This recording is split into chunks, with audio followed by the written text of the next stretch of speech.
So what's up mga bay, andito ulit si Born to be Ride para sa panibagong kwentuhan, panibagong chikahan, panibagong daldalan.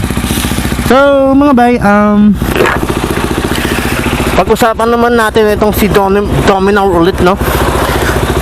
Paano maintenance ang ginagawa ko dito dahil sa daily use, and then talagang akala mo taxi, talagang ride for ride. So meron na tayong milyaheng 3,881 kilometers. Alright. So alam nyo ba mga bay na nung kinuha ko to ay 350 pa lang ang takbo, and then almost 1 month pa lang ito sa akin. Pagpalagay natin isang buwan na. Ganun tayo kalupit eh. Araw-araw tayo rides, no? Isipin mo, konti na lang 4,000 na kaagad. Wala pang isang buwan.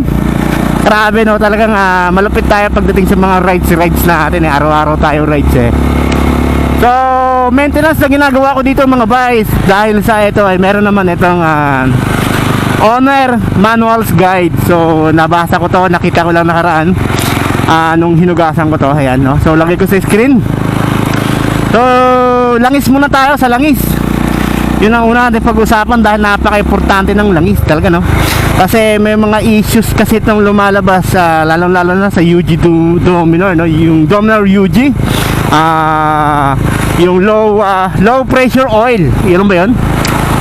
Dahil ito actually mga bay, meron na itong sinusunod talaga na tamang viscosity ng langis. Pinaka-recommended talaga yung 1050W, no? So wala naman nakalagay doon sa manual kung anong klaseng langis, basta merong 1050W. So well, alam naman natin pag sinabing fully synthetic is magandang klaseng langis diyan. And then of course, magandang klaseng presyo din yan. No, kung bago ko to gawing vlog na ito, itong videos na ito ay nag-review muna tayo sa mga Indianong vlogger kung saan talaga nagmula itong si Dominar 400 sa bansang India. So ang pinaka-recommended talaga at nakikita ko talaga doon, mostly na ginagamit nilang langis ay Motul na may viscosity na 1050W, no? So kung meron pa kayong alam na ibang langis na mayroong 1050, no? So try it, talagang maganda. So first change oil ko nito, yun ang ginamit ko, Motul. Talagang sabi naman, and then parang ang dulas niya, no? Parang madaling gamitin. Yan. So ayun, langis 1050W. Kung meron kayong alam na ibang mas magandang brand dyan sa Motul, go na kayo dyan. And then sa gasolina naman ay unleaded, no? So alam nyo mga bay, lahat naman talaga ng gasolina is unleaded. Doon lang naman talaga nagkatalo yan sa octane, yung 91 octane, 95 octane, 97 octane, 100 octane. So pinaka-recommended sa gasolina naman talaga ay yung 95 octane, no? So gumamit ako ng unleaded na 91 octane. Napansin ko is low power and then more vibration. Less power siya, so parang mas lumakas lalo yung vibration. So kaya ibinalik ko na lang ulit sa 95 octane. So mas maganda ang feel ko doon. Yan. Ayun. And then pagdating naman sa sukat ng langis nga pala, no, sa hindi nakakalam, sa mga first time sa Dominar ay meron itong sukat na 1.5 liter. Isa't kalahati mga bike. Kumbaga 2:1, bibili ka sa unang change oil mo, bibili ka ng dalawa. And then sa sunod, bibili ka na lang ng isa dahil siyempre itatabi mo yung kalahati ng una mong change oil. And then mas mainam siguro kung sa tuwing magpapalit ka ng langis, palit ka rin ng oil filter, kasi ang iba naman ay ginagawa 2:1. Kumbaga dalawang beses ka magpapalit ng langis, tapos isang beses lang sa oil filter. Kumbaga dalawang langis sa isang oil filter. So mas maganda kung sa tuwing magpapalit ka ng langis, kasabay na rin yung oil filter. Yan. So that is my experience, no? Based sa mga experience natin, talagang dahil sa daily use tayo, and then araw-araw tayo, di ba? Gusto ko lang i-share sa inyo, no? And then ano pa ba yung tama dito kay kay Dominar, para mas komportable tayo So nariyan yung tamang sukat ng hangin. So nakalagay din sa manual niya na 29 sa harap, 32 sa likod PSI. Ayan 29 sa harap PSI, 32 naman sa likod. So I don't know kung bakit na mas matigas yung likod kaysa sa harapan. So sa ibang bike kasi mas ginagawa nilang mas matigas yung sa harap, no, kaysa likod. So ayun. And then sa spark plug, medyo amazing to kasi tatlo, di ba? Tatlo ang kanyang spark plug, para siyang 3 cylinder NT09 ganon. Si spark plug naman mga bay ay pinaka maximum life talaga ng isang spark plug ay 12,000 km, no? Yung iba naman saka lang nagpapalit kung hindi pa napupundi. So kung ikaw may planong mag long ride tapos lagpas ka na sa milyahe mong 12,000 or talagang mataas na ang odometer, no, mas maigi magpalit ka na ng spark plug, no? And then tandaan mo, iset mo kung kailan ka nagpalit at ilang kilometro ang tinakbo para once na pabiyahe ka ng malayo or malapit lang, hindi ka magkaroon ng aberya, di ba? Hindi ka magkaberya kasi subok na yan, experience ko yan sa previous bike natin na 650. Isang piston lang gumagana dahil busted na yung isang spark plug. Talagang napaka-sell, although tumatakbo pa rin yung bike natin kasi gumagana pa naman yung isang piston kasi, di ba, paano kung isang piston lang to, di ba? So baka magkaroon ka ng palya, no, dahil sabagay tatlo spark plug, hindi naman siguro sabay-sabay yung mapupunde, pero may palya yun.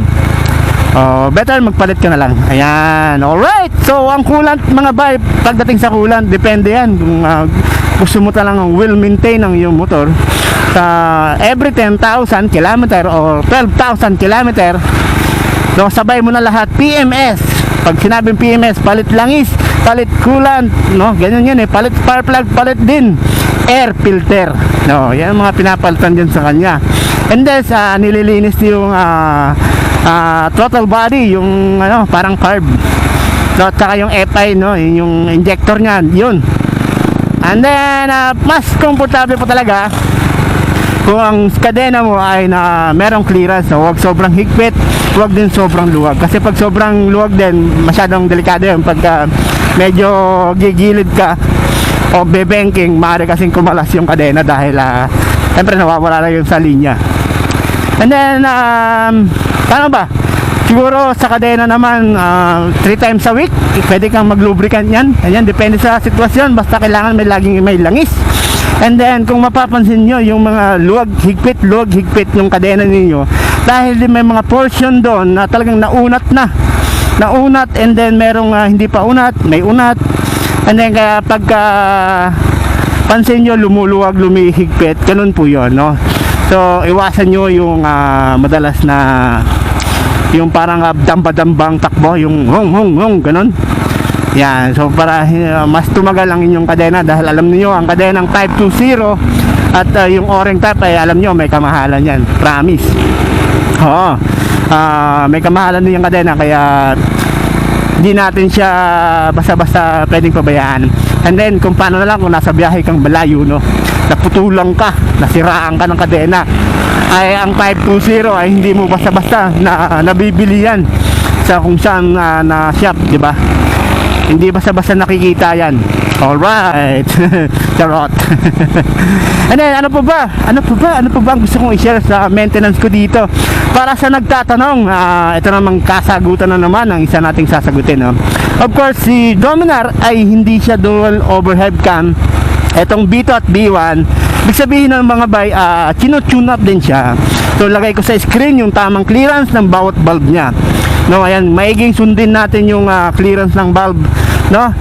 Kailangan yung nagtune up ay merong caliper, no, meron siyang filler gauge para sa pag-tune up. Huwag yung magpagawa doon sa mga kinakamay-kamay lang, no, dahil alam nyo ba mga bay, pag ang makina ay sobrang init, ang lahat ng metal dyan, no, ay nag-expand.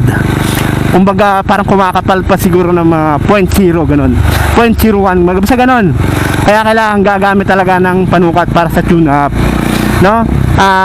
Tune up si Dominar, yes, oo, dahil ito ay Single overhead cam lang, no? So hindi kagaya ng mga dual overhead cam like Dominar UG or KTM Duke 390, yan mga Raider, mga ganyan.